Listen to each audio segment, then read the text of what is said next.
அஸ்ஸலாமு அலைக்கும். அன்பார்ந்த அனைத்து உறவுகளுக்கும் இனிய மாலை வணக்கம். மீண்டும் சர்ஃபான் BA vlog நம்மளுடைய பெரிய சேனலோடாக உங்களை சந்திப்பதில் மிக்க மகிழ்ச்சி.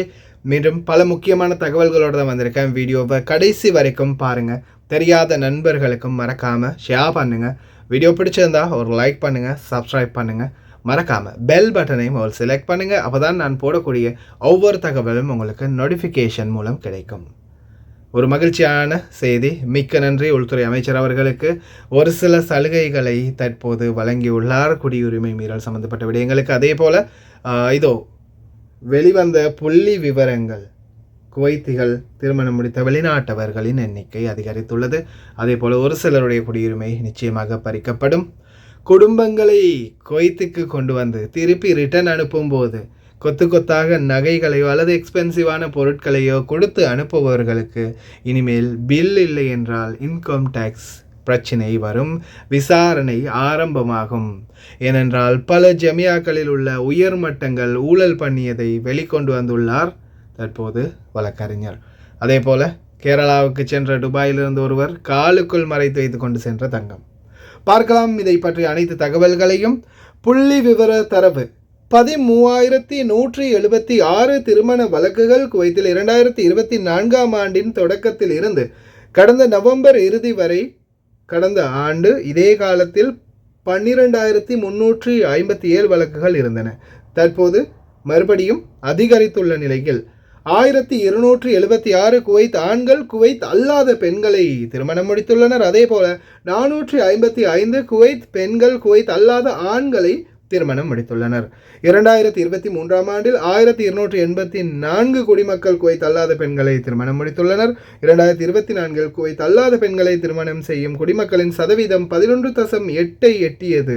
2023உடன் ஒப்பிடும்போது 1.2% குறைந்துள்ளதாக தெரிவித்துள்ளார்கள்.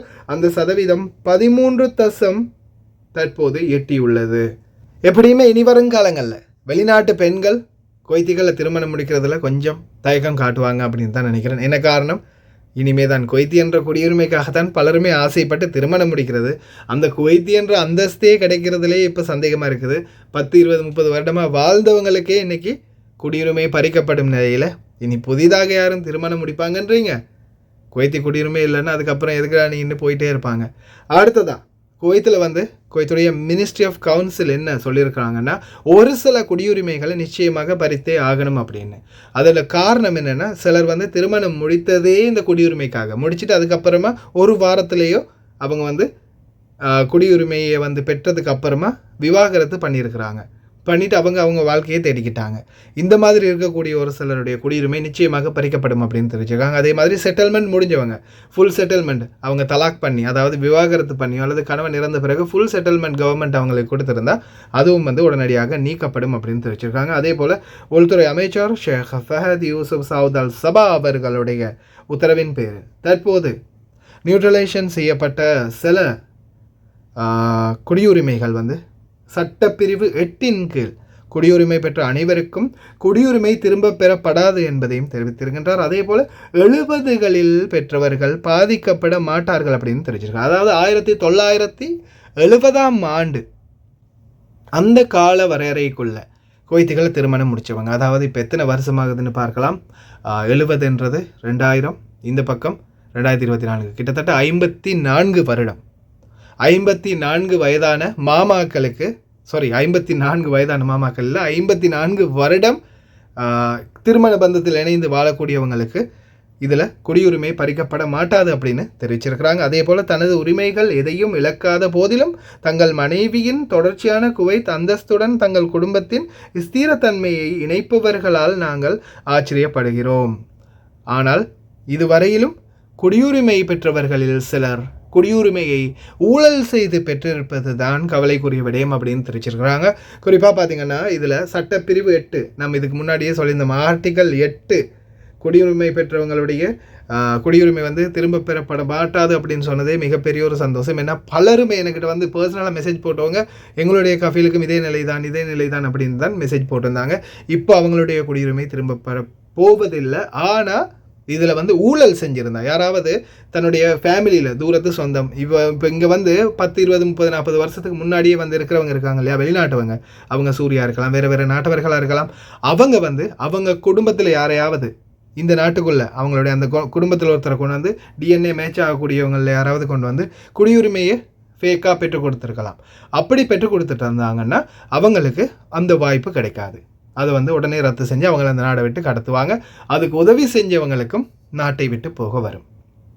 அப்படி அல்லாது குடும்பத்தில் இன்னைக்கு வரைக்கும் பெரிய பெரிய பிள்ளைங்களாக வளர்ந்து பிள்ளைங்கள்லாம் இந்த நாட்டில் வேலை செய்து கணவன் இழந்தவங்க, இல்லை கணவன் விவாகரத்து பெற்றவங்க, அதே மாதிரி கணவன் நோய்வாய்ப்பட்டு இருக்கிறவங்க, அதே மாதிரி கணவனோடையே வாழ்கிறவங்க வெளிநாட்டு பெண்கள், அவங்களுக்கு வந்து எந்த பிரச்சனையுமே வராது அப்படின்னு தெரிவிச்சிருக்காங்க. சட்டப்பிரிவு 8 கீழ் குடியுரிமையை பெற்ற அனைவருக்கும் குடியுரிமை திரும்ப பெறப்பட மாட்டாது அப்படின்றதையும் இந்த சந்தோஷமான செய்தியும் வெளியிட்டிருக்கிறாங்க. இனிமேல் அதில் பிரச்சனை இல்லை. இனி வரும் காலங்களில் இந்த வெளிநாட்டு பெண்களுடைய பிரச்சனைகள் தான் கொஞ்சம் தீவிரமாக இருக்கும். ஏன்னா சிலர் வந்து திருமணம் முடிச்சுட்டு காசுக்காக அல்லது குடியுரிமைக்காக மட்டுமே திருமணம் முடிச்சுட்டு ஒரு மாதத்துலேயே டைவர்ஸ் பண்ணினவங்க இருக்கிறாங்க. அவங்களுக்கெல்லாம் இனிமேல் எப்படியுமே பிரச்சனை வரும். மற்றபடி வேறு யாருக்கும் ஆர்டிகல் 8 பிரச்சனை வராது அப்படின்றத கன்ஃபார்ம் பண்ணியிருக்கிறாங்க. இப்போ ஓரளவுக்கு நிம்மதியாக இருக்கும்னு நினைக்கிறேன் நம்மளுடைய நியூஸ் பார்க்குற சிலருக்கு. நம்ம பணிப்பெண்களை விடுங்க, 2 மாமாக்களே என்னோட பேசினாங்க இந்த பிரச்சனையை பற்றி. இன்ஷால்லா அவங்களுக்கு எல்லாம் ஹைராகும் அப்படின்னு சொன்னு அவங்களுடைய நிலைமை சரியாக இருந்ததால் இன்ஷால்லா அவங்களுக்கும் கிளியர் ஆகிருக்கும்னு நினைக்கிறேன். எப்படியுமே நம்மளுக்கு ஒரு நன்றி செய்தி வரும். அது வந்துச்சுன்னா கட்டாயம் போடுறேன். லாயரை பகச்சா இதுதான் பிரச்சனை. வழக்கறிஞர் தொடர்ந்துமே சில இன்வெஸ்டிகேஷன்களை பண்ணிகிட்டு இருந்த நிலையில் இப்போ திடீர்னு ஒரு முக்கியமான ஒரு கோரிக்கையை முன் வச்சிருக்கிறாங்க. அந்த கோரிக்கை என்னன்னு பார்த்தீங்கன்னா, கூட்டுறவு சங்கங்கள் மற்றும் சில வியாபார தலங்கள் இவைகளில் வேலை பார்க்கக்கூடிய வெளிநாட்டவர்கள், சந்தை மேலாளர்கள், பெரிய பெரிய உயர் அந்தஸ்து பதவிகளில் இருக்கிறவங்க, அல்லது இந்த மேனேஜர் லிஸ்ட்டில் இருக்கிறவங்க, அதே மாதிரி சூப்பர்வைசிங் லிஸ்ட்டில் இருக்கிறவங்க, இவங்களில் சிலர் என்ன பண்ணுறாங்கன்னா, அவங்களுடைய தாய், மனைவி, குழந்தைகள், உறவினர்கள், இந்த மாதிரி இவங்களை விசிட் வீசாவில் குவைத்துக்கு அழைக்கிறாங்க. அவங்க வந்ததுக்கு அப்புறமா திருப்பி இந்த நாட்டை விட்டு வெளியாகும் போது அந்த வெளியேறக்கூடிய நபர்கள், வெளியேறி போகக்கூடிய நபர்கள் விலையுயர்ந்த தங்க நகைகள் மற்றும் விலையுயர்ந்த பொருட்களை வந்து இந்த நாட்டிலிருந்து கொண்டுட்டு போகிறாங்க. இவங்க இப்படி கொண்டுட்டு போகக்கூடியது இந்த அதிகார மட்டத்தில் இருக்கக்கூடியவங்க, உயர் அந்தஸ்து பதவிகளில் இருக்கக்கூடியவங்க ஊழல் செய்த இல்லை லஞ்சமாக வாங்கிய ஊழல் செய்த பணமாக கூட இருக்கலாம். இந்த கோப்பின் அடிப்படையில் விமான நிலைய சுங்க மற்றும் விசாரணைகள் இதை கவனம் செலுத்தும் என நாங்கள் நம்புகிறோம். நாங்கள் இதனை உடனடியாக சட்டமாக ஏற்றுமாறும் கோரிக்கையை வைத்துள்ளோம் அப்படின்னு தெரிவிச்சிருக்கிறாரு. இன்னும் கொஞ்சம் தெளிவாக சொல்கிறேன், கேட்டுக்கோங்க. இப்போ உதாரணத்துக்கு நான் ஒரு மேனேஜராக ஒரு ஜமியாவில் வேலை செய்கிறேன். நான் ஒரு மேனேஜர். இப்போ இதில் வந்து நான் இந்த மேனேஜராக இருக்கிற காலகட்டத்துக்குள்ளே என்னுடைய சம்பளம் வந்து ஒரு 500 தினார். ஆனால் எனக்கு மாதம் சில ஊழல்கள், இந்த விலைகளை கொஞ்சம் எக்ஸ்ட்ரா போட்டு விற்கிறது தெரியும் தானே. ஜமியாக்களை பார்த்துக்கிங்க தானே, சில நேரங்களில் விலைகளை எக்ஸ்ட்ரா வச்சுருப்பாங்க, மற்ற ஜமியாவோட ஒரு ஜமியாவில் அதிகமாக இருக்கும். இந்த மாதிரி நிறைய விடயங்களில் ஊழல் பண்ணி பணம் சம்பாதிப்பாங்க. அப்போ அவங்களுக்கு 500 தினார் சம்பளம், ஆனால் மாதத்துக்கு 1000 தினார் வேறையாவது எக்ஸ்ட்ரா கமிஷன் வரும். இப்போ இந்த பணத்தை வந்து இவங்க பேங்க் மூலமாக அனுப்ப போகும்போது எப்படியுமே மாட்டிக்குவாங்க. அதே மாதிரி யாரும் தெரியாதவங்கள்ட்டையும் அனுப்ப முடியாது. சிலர் வந்து அனுப்ப முடியாத சூழலில் சேமித்து வச்சுருப்பாங்க, தங்கமாகவோ அல்லது வேறு ஏதாவது வகையில் சேமித்து வச்சுருப்பாங்க. அப்போது ஃபேமிலி விசிட் கொண்டு வராங்க இல்லையா, இப்போ குடும்பத்தில் ஒரு 4 பேரை 3 பேரை விசிட் கொண்டு வந்துட்டு திருப்பி அனுப்பும்போது அவங்க காதில் கழுத்தில் நகையாக மாட்டி மறுபடியும் அனுப்பி விட்டுருவாங்க. நாட்டுக்கு போகும்போது இப்போ அந்த லிமிட்டுக்குள்ளே நகை இருந்தால் சரி தானே. இப்போ ஒரு 4 பேர் வராங்க, அதில் 3 பெண்கள் அப்படின்னும் போது ஒரு ஆணும் இருக்காருன்னும் போது அவங்களுக்குரிய அந்த லிமிட் நகையை மட்டுமே அந்த அளவுக்கு செஞ்சு போட்டாலும், இப்போ ஒரு 20-30 பவுனில் நகையை செஞ்சு இவங்களுக்கு ஆளுக்கு கொஞ்சம் கொஞ்சமாக போட்டு அனுப்பிட்டாங்கன்னா அது போய் சேர்ந்துடும் இல்லையா சேஃபாக. அந்த மாதிரி ஊழல் பண்ணுறாங்க அப்படின்றது தெரிய வந்திருக்குது. அதை வைத்து தான் இப்போ என்ன சொல்கிறாங்கன்னா, ஏர்போர்ட்டில் போகும்போது பில், அதுக்குரிய சோர்ஸ் என்ன, இதை நீங்கள் எப்படி வாங்கினீங்க, நீங்கள் நாட்டிலேருந்து வரும்போது எவ்வளோ பணம் கொண்டு வந்தீங்க, எப்படி இந்த பொருட்களை நீங்கள் இங்கேருந்து விலை கொடுத்து வாங்கினீங்க, சரி உங்களுடைய ஹஸ்பண்ட் வாங்கி கொடுத்தாரா, சரி அவருக்கு எங்கேருந்து சோர்ஸ் வந்திருக்குது, அவர் இது வரைக்கும் நாட்டுக்கு எவ்வளோ பணம் அனுப்பியிருக்கிறாரு. இந்த மாதிரி பல கோணல்களில் இந்த விசாரணை நடக்கும். அப்படி விசாரணை நடக்கும்போது நிச்சயமாக பிடிபடுறதுக்கு வாய்ப்பு இருக்குது ஊழல் பண்ணினவங்க. இந்த ஊழல் பெருச்சாளிகளை பிடிக்கிறதுக்காகத்தான் இவங்க வந்து இந்த மாதிரியான ஒரு திட்டத்தை கொண்டு வந்திருக்கிறாங்க. மற்றபடி வீட்டு பணி பெண்களாக இருக்கலாம், அல்லது சும்மா சாதாரணமாக நான் இப்போ பில்லுன்னு சொன்னோடனே இப்போ மற்றவங்க கொஞ்சம் பயந்துருப்பாங்க. என்னப்பா இது, நாங்கள்லாம் எப்போயோ ஒரு காலத்தில் வாங்கின செயின் இருக்குது, ஒரு மோதிரம் இருக்குது, காதில் ஒரு ஒரு காது போட்டு இருக்குது, அதுக்கும் பில்லு வேணுமா, பில்லெல்லாம் எங்கே இருக்குது அப்படின்னு யோசிப்பீங்க. அப்படியெல்லாம் ஒன்றும் இல்லை, உங்களுக்கெல்லாம் எந்த பிரச்சனையும் இல்லை. சாதாரணமாக இப்போ நீங்கள் வாங்கி வச்சு நீங்கள் நகையாக போட்டு இருக்கிறது வீட்டு தொழிலாளர்கள், இப்போ சாதாரணமாக கடைகளில் வேலை பார்க்குறவங்க, வெளியில் கடைகளில் கம்பெனிகளில் சும்மா சாதாரணமாக வேலை பார்க்குறவங்க, இவங்களுடைய பிரச்சனை இல்லை. நான் சொல்கிறது விசிட் வீசா மூலம் குடும்பங்களை கொண்டு வந்து குடும்பங்களோட கையில் நகைகளை கொடுத்து அனுப்புகிறாங்க இல்லையா, அதுவும் பெருந்தொகையான நகைகள். ஒரு 4 பேர் வராங்க, 4 பேரும் போகும்போது அதிகமான நகைகளில் அல்லது எக்ஸ்பென்சிவான பொருட்களை இந்த நாட்டிலேருந்து கொண்டு போகிறாங்கன்னா, விசிட் வீசாவில் வந்தவங்களுக்கு எந்த அளவுக்கு பணம் நகை எப்படி கிடைச்சது, இது யாருடைய பணம், நீங்கள் எப்படி கொண்டு வந்தீங்க, இந்த நாட்டுக்குள்ளே எவ்வளோ கொண்டு வந்தீங்க, இதுக்கான சோர்ஸ் என்ன அப்படின்ற இன்கம்மை பற்றி விசாரிப்பாங்க. அப்போ தான் ஊழல் பெருச்சாளிகள் யாராவது சிக்கினாங்கன்னா மாட்டிக்குவாங்க. அதே மாதிரி இதை பற்றி தான் தொடர்ந்தும் பேசியிருக்கிறாரு வழக்கறிஞரும். ماشي عزيزي المساهم، عزيزي المواطن، اليوم رسالتنا إلى أهل الكويت من أمام جمعية شمال غرب صليبيخات. هذه الجمعية الذي استحوذ عليها وافد مع جماعته، هذه الجمعية اللي أمنعنا من دخولها بسبب هذا الوافد. مدير السوق مع ابن خالته مدري ابن عمه مدير المالي، هذه الجمعية اللي الأفرع كلها ماسكينها رؤساء الأفرع، ولد خاله ولد اخته ونسيبه. واليوم موجودة لجنة داخل من وزارة الشؤون، وأنا لا أستطيع أن أدخل لأن مانعنا من الدخول. نقول حق اللجنة نتمنى أن تفتحون الملف في شهر 8 2022 حتى شهر 8 2023 وتشوفون هذا الوافد شلون وظف عيال عمه وعيال خالته لما كان معاه مدير معين، اثنينهم قاعدين بروحهم، هو مدير معين، وجاب كل عيال خالته وعيال عمته واستحوذ على هالجمعيه وقال مش حسبها، دي ورث من ابويا انا ورثته. والدليل لما تفتحون ملفات التوظيف، احنا اليوم من امام الجمعيه نقول ان هذا الوافد مع جماعته ضد توجه الحكومة وضد توجه الدولة وضد توجه القيادة في وزارة الشؤون بتكويت الجمعيات. افتحوا الملف شهر 8 2022 إلى شهر 8 2023 هذه السنة. شوفوا شنو مسوي، يرفض توظيف الكويتيين داخل ويقول حق مجلس الإدارة اللي احنا نجحناهم ملكشم دعوة. أنا وابني خالي مدري ابن عمي مدير المالي حنظبط الامور كلها، انتم ودوني الدواوين. يقول حق بعض الاعضاء مالكش دعوه، ودوني الدواوين الكويتيين، زارع شعره لابس دشداشه كويتيه. அடுத்த காமெடி என்னன்னா, ஒருத்தர் காலோட இந்த மாதிரி பேண்டேஜை சுற்றிட்டு துபாயில் இருந்து கேரளாவுக்கு தங்க பிஸ்கட்டுகளை கடத்தியிருக்கிறாரு. இந்த வீடியோ அனுப்பின சகோதரருக்கும் ரொம்ப நன்றி. பார்த்தீங்கன்னா கால் உடஞ்ச மாதிரி பேண்டேஜ் கட்டிட்டு வந்திருக்கிறாரு. நொண்டி பைய மாதிரி நொண்டி வந்து கடைசியில் உள்ளே போய் சுங்க அதிகாரிகள் செக் பண்ணி பார்க்கும்போது, என்னப்பா உள்ளே கட்டியாக இருக்குது காலில் அப்படின்னு கொண்டு போய் வச்சு கால் கட்டை அவிழ்த்து பார்த்தா இருக்கிற எல்லாமே கோடிக்கணக்கில் தங்க பிஸ்கெட்டுகள் மாட்டினார். सर यहाँ संदिग्ध परिस्थितियों में एक लड़का पकड़ा गया है, नहीं था उसका, कई बार शिकायतें आई हैं यहाँ पर स्मगलिंग करता है। जी जी जी धन्यवाद जी, जय हिंद। सर आएंगे? सर नहीं आएंगे, अभी लेट में आएंगे। अच्छा सर प्लीज सर आराम से काटिए सर, इसको मुंह बंद रख अपना भाई, बोल रहा हूँ सर। चुपिए तो है सर, आराम से काटिए सर इसको। मिश्रा जी इसका मुंह बंद करवाइए, इसके मुंह में शांति के साथ बैठा रहा, ठीक है? शांत करना बहुत अच्छी तरीके से आता है हम लोगों को, बदतमीजी सवाल।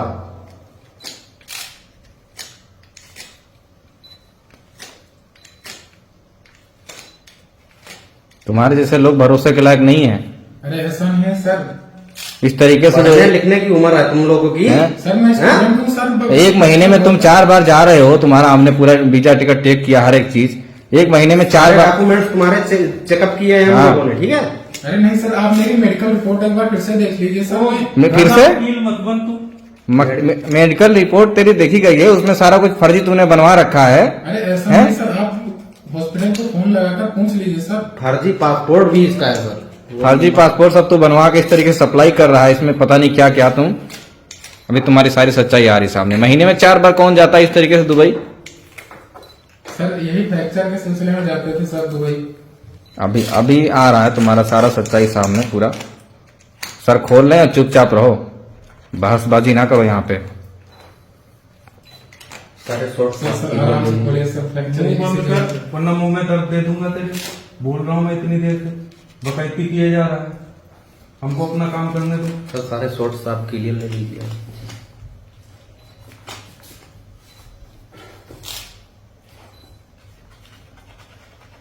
सर सर आराम से काटिए सर ये देखो दिख रहा है इसमें पीला पीला, ये देखिए सर। मिश्रा जी आप इधर से वीडियो कैप्चर कर लीजिए। सर वो प्लास्टर होगा सर, और कुछ नहीं है सर। प्लास्टर पीला होता है? कुछ दिखने लगा इसमें, कुछ दिख रहा है।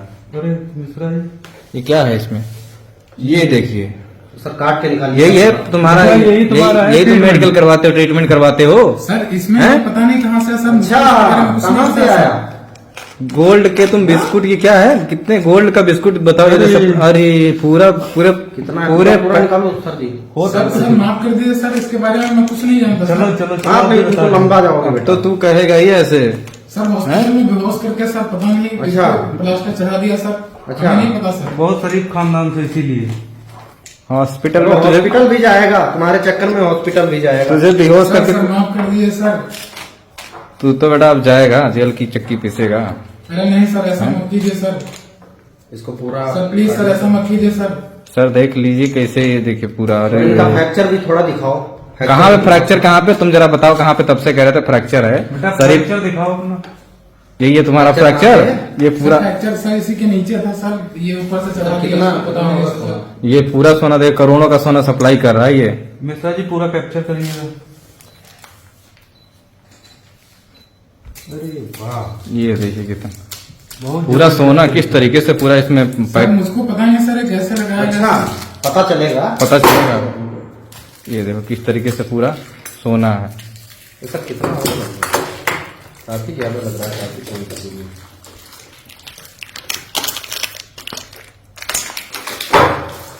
करोड़ों अरबों का सोना है, पूरा सप्लाई कर रहा है इस तरीके से। सर मुझे सच में नहीं पता सर ये कहाँ से आया सर इसमें। अच्छा, अब तुम जेल की इनका थोड़ा फ्रैक्चर भी चेक करो सर। अभी हो रहा है। जेल की चक्की जब तुम पीसोगे ना तब पता चलेगा। सर ऐसा मत कीजिए सर। इनका फ्रैक्चर भी थोड़ा दिखाओ लोगों को। कहाँ पे फ्रैक्चर है? फ्रैक्चर तो सर, तुम्हारे इसके सामने नीचे है। फ्रैक्चर था सर।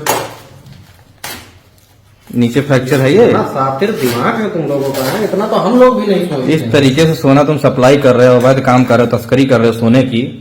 जानते हो तुम्हें कितने पढ़ाई साल? लिखाई उम्र है तुम्हारे माफ कर लोगों की। दीजिए इतना सर। दिमाग तो हम लोग हैं? भी नहीं लगा पाते हैं जितना तुम लोग लगा देते हो। बताओ, पढ़ने लिखने की उम्र किस है। तरीके से तुमने तुम पैक लोग- करके? बताओ, सर, माफ कर दीजिए। खाना पीना तक हराम कर रखा है यार। हाँ? ये दिखाइए भाई साहब, इनका फ्रैक्चर देखिए। कहाँ पे कहाँ पे फ्रैक्चर? फ्रैक्चर है? इनका फ्रैक्चर देखिए। ये है फ्रैक्चर, तो एकदम ओके है पर ये फ्रैक्चर इनका, यही है फ्रैक्चर। यही फ्रैक्चर है। ये फ्रैक्चर की जो चलो इनकी चार्जशीट बनाओ, चार्जशीट बनाओ लंबा। सर माफ कर दीजिए सर, गलती से हो गया सर। कंट्रोल रूम में कॉल करो। जी सर सर माफ कर दीजिए सर। और फोटो ले लीजिए आप जी। इनके पैर के साथ में। जिस तरीके से तुम सप्लाई कर रहे हो सर पूरा। सर माफ कर दीजिए सर, अब नहीं होगा सर ऐसा। मुंह बंद रख, वरना मुंह में दर्द दे दूंगा अब तेरे। मुंह नहीं खुलना चाहिए। सर लैब में टेस्टिंग के लिए भेज दीजिए। हाँ पूरा पूरा ये टेस्टिंग के लिए भेजिए। ठीक है, ओके सर। ஊழல்வாதிகளுக்கு எங்குமே இடமில்லை. இப்போ அதே மாதிரி தான் இந்த ஜமியாக்கள் எல்லாம் உங்களுக்கே தெரியும் சில விலைகளில் எப்படியெல்லாம் ஊழல் பண்ணுறாங்கன்னு. இனிமே இந்த ஊழல்களுக்கெல்லாம் இடமே இருக்காது அப்படின்னு நினைக்கிறேன். அதே மாதிரி பெரிய உயர்மட்டங்களில் 500 1000 தினார் சம்பாதிக்கிறவங்க அவங்கெல்லாம் நம்ம நியூஸ் பார்க்கவா போகிறாங்க? அடிப்படை ஒரு 100 200 தினார் சம்பாதிக்கிற நம்ம மக்கள் தான் பார்க்குறாங்க அதிகமாக, இல்லையா? அவங்களுக்கெல்லாம் நியூஸை பற்றி என்ன கவலை, நாட்டை பற்றி என்ன கவலை? குறிப்பாக இந்த மாதிரி ஊழல் பண்ணியோ அல்லது அதிகமான நகைகளை இந்த நாட்டை விட்டு கொண்டு போகிறாங்கனாலோ நிச்சயமாக அதுக்குரிய சோர்ஸ் வேணும். இது வந்து வீட்டு பணிப்பெண்களுக்கோ அல்லது சாதாரணமான தொழிலாளர்களுக்கோ பெருசாக பாதிப்பு இருக்காது. அதிகபட்சமான நகைகளை கொண்டு போகாத பட்சத்தில் நீங்களாக இருந்தாலும் ரொம்ப அதிகமாக நகை கொண்டு போகாதீங்க.